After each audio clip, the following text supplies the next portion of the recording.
History of اسلام کے پیارے دوستوں، کہا جاتا ہے کہ کسی علاقے میں قحط سالی پیدا ہو گئی۔ اس قحط سالی کی لپیٹ میں نہ صرف انسان بلکہ چرند پرند سب اس کا شکار ہو گئے۔ مویشی مالکان بے حد پریشان تھے۔ اس دوران ایک مسجد کے مولوی صاحب نے جمعے کے خطبے میں نہایت یقین کے ساتھ یہ بات بتائی کہ اللہ کا نام لے کر یعنی بسم اللہ پڑھ کر دریا کو حکم دیا جائے تو وہ بھی نافرمانی نہیں کرتا۔ خطبہ سننے والوں میں ایک چرواہا بھی موجود تھا۔ مولوی صاحب کی یہ بات اس کے دل میں اتر گئی اور اس بات پر اس کا یقین کامل ہو گیا۔ اس نے واپس آ کر اپنی بکریاں کھولیں اور سیدھا دریا پر چلا گیا۔ اونچی آواز سے بسم اللہ الرحمن الرحیم پڑھا اور دریا کو کہا وہ اپنی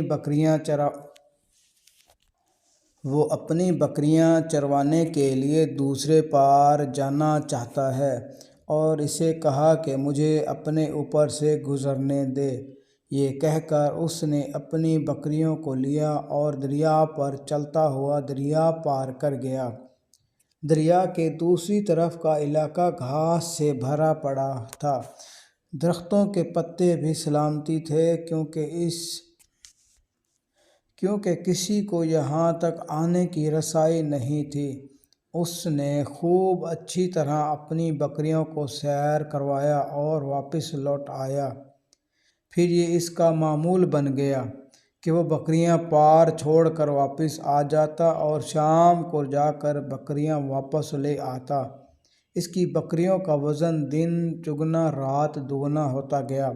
لوگ چونک گئے اور اس سے پوچھا کہ وہ اپنی بکریوں کو کیا کھلاتا ہے۔ وہ سیدھا سادہ اور صاف دل نوجوان تھا۔ اس نے صاف صاف بات بتا دی کہ جناب، میں تو بسم اللہ الرحمن الرحیم پڑھ کر دریا پر چل کر اپنی بکریاں دوسری طرف چرانے لے جاتا ہوں۔ یہ بات سب نے سنی مگر کسی نے اس چرواہے کی بات پر یقین نہیں کیا، کیونکہ یہ ناقابل یقین بات تھی۔ مگر بات ہوتے ہوتے مولوی صاحب کے پاس پہنچ گئی۔ مولوی صاحب نے اس چرواہے کو بلایا اور سارا ماجرا پوچھا۔ اس چرواہے نے مولوی صاحب کو ہی حوالہ بنا لیا کہ مولوی صاحب، فلاں جمعے میں آپ نے یہ بات کہی تھی۔ مولوی صاحب، میں تو آپ کا شکریہ ادا کرنے والا تھا۔ آپ نے جمعے کے خطبے میں جو نسخہ بتایا تھا کہ بسم اللہ کہہ کر دریا کو بھی حکم دو تو وہ بھی انکار نہیں کرتا، تو میں بس آپ کے نسخے پر ہی عمل کر رہا ہوں۔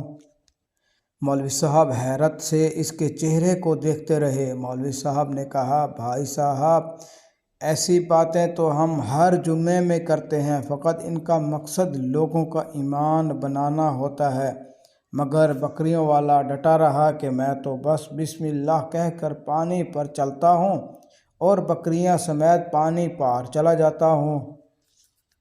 آخرکار مولوی صاحب نے خود یہ تجربہ کرنے کی ٹھانی، جسے دیکھنے چرواہا اور اس کے علاقے کے سبھی لوگ آ گئے۔ مجمع زیادہ تھا۔ مولوی صاحب نے ایک دو بار سوچا کہ انکار کر دوں کہ کہیں ڈوب نہ جاؤں، مگر وہ جو مولوی صاحب کو کندھے پر اٹھا کر لائے تھے اب بھی جوش و خروش سے اللہ اکبر کے نعرے لگا رہے تھے اور مولوی صاحب کے حق میں تعریفیں کر رہے تھے۔ آخرکار مولوی صاحب نے اپنے ڈر کو دور کرنے کے لیے ایک رسا منگوایا۔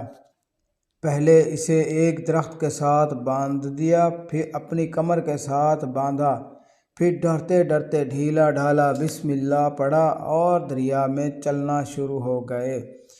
مگر پہلا پاؤں ہی رکھا تھا کہ پانی میں گر گئے۔ مولوی صاحب ڈبکیاں کھانے لگے اور پانی کے بہاؤ میں بہنا شروع ہو گئے۔ لوگوں نے کھینچنا شروع کر دیا۔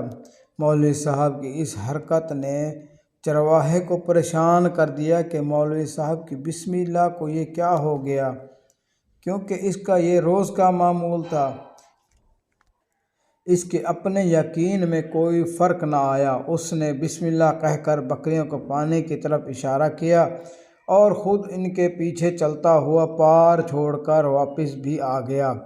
لوگ اسے ولی اللہ سمجھنے لگے اور اس کے حق میں نعرے لگا رہے تھے، مگر وہ سب سے بے نیاز سیدھا سادہ انسان تھا۔ وہ مولوی صاحب کے پاس پہنچا اور کہا، مولوی صاحب، میں آپ کی بسم اللہ کی تعریف سے کافی پریشان تھا، مگر پانی پر چلتے ہوئے مجھے آپ کی بسم اللہ کی بیماری کا پتہ چل گیا۔ اس چرواہے نے درخت سے باندھی اس رسی کی طرف اشارہ کیا اور کہا، مولوی صاحب، یہ آپ کی بسم اللہ کی بیماری، آپ کی بسم اللہ کی برکت کو یہ رسا کھا گیا۔ آپ کو اللہ اور بسم اللہ سے زیادہ اس رسی پر بھروسہ تھا، لہٰذا اللہ نے مجھے آپ کو رسی کے حوالے کر دیا۔ لہٰذا اللہ نے بھی آپ کو رسی کے حوالے کر دیا۔ پھر کہنے لگا، مولوی صاحب، آپ بھی کمال کرتے ہو۔ میں نے آپ کے منہ سے سنا اور یقین کر لیا، اور میرے اللہ نے میرے یقین کی لاج رکھ لی، مگر آپ نے اللہ کا کلام سنا مگر یقین نہیں کیا، لہٰذا آپ کو اللہ نے رسوا کر دیا۔ محترم عزیز دوستو، یہی کچھ ہمارا حال ہے۔ ہماری نمازوں اور دعاؤں کا بھی یہی حال ہے۔ ہم دعا تو مانگتے ہیں، ہم نماز تو پڑھتے ہیں، لیکن ہم کو معلوم نہیں ہوتا کہ ہماری نماز قبول ہوگی یا نہیں ہوگی، کہ ہماری دعا قبول ہوگی یا نہیں ہوگی، کیونکہ ہم نے دعا تو مانگ لی لیکن اس کریم ذات پر اپنا کامل یقین نہیں کیا کہ وہ ہمیں کبھی رسوا نہیں کرے گا۔ جس دن ہمارا اس بات پر کامل یقین ہو جائے گا کہ وہ ہمیں کبھی بھی رسوا نہیں کرے گا، ہماری کوئی دعا رد نہیں کرتا وہ، تو انشاءاللہ تعالی ہماری تمام دعائیں اور ضروریات وہ پوری ہو جائیں گی، جو خواہشات ہمارے من میں ہیں۔ اس تمام واقعے میں بسم اللہ کی برکت کا واقعہ بیان کیا گیا ہے۔ در حقیقت اس واقعے کا مقصد یہ ہے کہ ہم جو بھی کام کرتے ہیں اللہ کے رضا حاصل کر کے کریں، اللہ کے نام سے شروع کریں تو اللہ پاک کی مرضی اس میں شامل ہو جاتی ہے اور اللہ پاک کی مدد اس میں شامل ہو جاتی ہے، اور جس کام میں اللہ پاک کی مدد شامل ہو وہ کام شیطان کی پہنچ سے دور ہو جاتا ہے اور اس کام میں انسان کو کامیابی مل جاتی ہے۔ اللہ پاک ہمیں ان تمام باتوں پر عمل کرنے کی توفیق عطا فرمائے۔ اللہ پاک آپ کے اور ہمارے تمام مسائل دور فرمائے۔ مزید اچھی اور بہترین ویڈیو کو دیکھنے کے لیے ہمارے اس یوٹیوب چینل کے ساتھ جڑے رہیں۔ شکریہ۔